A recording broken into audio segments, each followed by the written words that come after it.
সব ছোট মাছ। ছোট মাছ সব দিয়ে কি লাভ?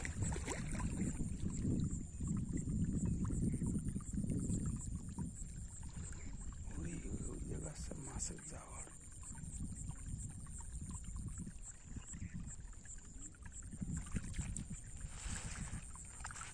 ছোট ছোট তেলাপিয়া বেঁধেছে এই খেপে, অনেক তেলাপিয়া বেঁধেছে, কিন্তু সব ছোট, বড় কোনো মাছ নেই।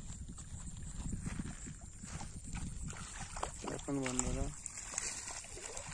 দেখুন আপনারা, মাছ একটাও নেওয়া যাবে না এখানে, কিন্তু একটাও নেওয়ার মাছ নেই আমাদের।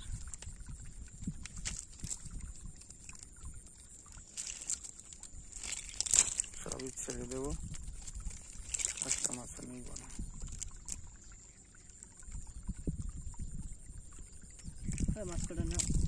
কি হবে নিয়ে কে খাবে?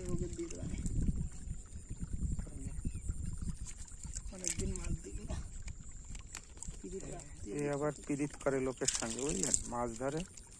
মাছ ধরে লোকেরে দেয়। ওর এক বান্ধবী আছে, গার্লফ্রেন্ডকে মাছ দেয়।